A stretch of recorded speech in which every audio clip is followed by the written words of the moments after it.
다들 너무 위험하다고 피하는 시장이 있잖아요. 거기서 블록은 어떻게 성공적으로 대출 사업을 하고 있을까요? 지금부터 그 숨겨진 비결을 한번 파헤쳐 보겠습니다. 그러니까 오늘 우리가 풀어볼 핵심 질문은 바로 이겁니다. 보통 금융 시스템에서는 아예 쳐다도 안 보는 그런 고객들을 상대로 어떻게 이렇게 성공적인 대출 사업을 만들어낼 수 있었을까요? 자, 정말 놀라운 숫자부터 보시죠.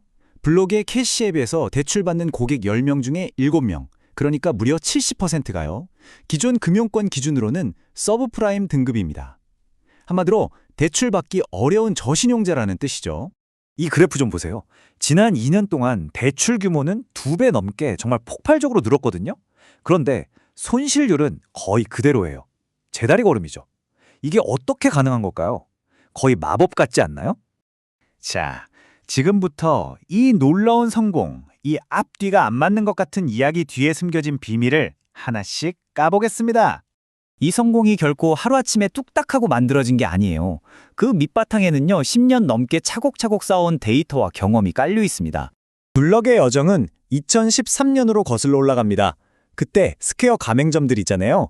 그분들 실시간 카드 매출 데이터를 보고 대출을 해주는 걸로 시작했어요. 그리고 이게 점점 커져서 캐시앱 대출, 또 애프터페이까지 확장된 거죠. 올해는 총 대출액이 500억 달러를 넘을 걸로 보인다고 해요. 여기서 진짜 중요한 건 뭐냐면 처음부터 남의 신용 데이터를 쓴 게 아니라 자기들 생태계 안에서 나오는 데이터를 썼다는 거예요. 자, 그렇다면 블록의 비밀 병기, 그게 대체 뭘까요? 바로 캐시앱 스코어입니다. 이 캐시앱 스코어라는 건 블록이 자체적으로 개발한 신용평가 시스템인데요. 여기서 핵심은 외부 기관의 그 오래되고 굼뜬 데이터가 아니라는 거예요. 캐시앱 안에서 일어나는 거의 모든 활동을 바탕으로 거의 실시간으로 신용도를 매기는 거죠. 이게 가능한 이유는 바로 독점 데이터 때문입니다. 다른 은행이나 카드사는 절대 볼 수 없는 그런 데이터요. 예를 들면 친구한테 돈을 보내거나 캐시앱 카드로 뭘 사거나 월급이 이쪽으로 들어오는 이런 모든 활동 하나하나가 신용평가의 재료가 되는 거예요. 여기에다가 수백만 건의 실제 대출 상환 데이터가 계속 쌓이니까 이 모델의 정확도는 시간이 갈수록 더 좋아질 수밖에 없는 거죠. 그렇다면 이 새로운 방식 캐시앱 스코어가 기존 시스템이랑 비교해서 얼마나 대단한 걸까요?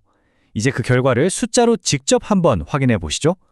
기존 신용 점수를 우리가 1년에 한 번 받는 건강검진이라고 생각해 보세요. 그럼 캐시앱 스코어는 뭘까요? 24시간 내내 심박수를 재주는 스마트워치 같은 거예요.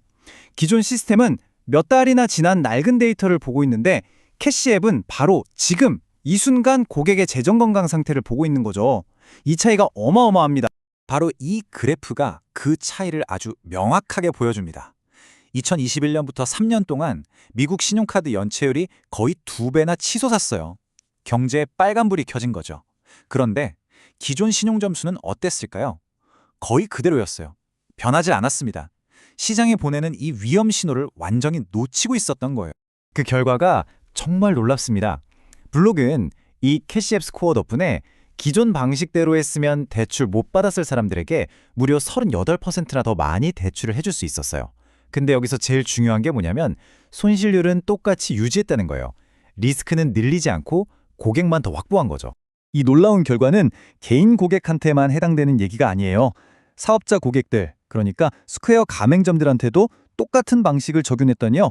같은 리스크 수준에서 무려 63%나 더 많은 사업자에게 자금을 빌려줄 수 있었습니다.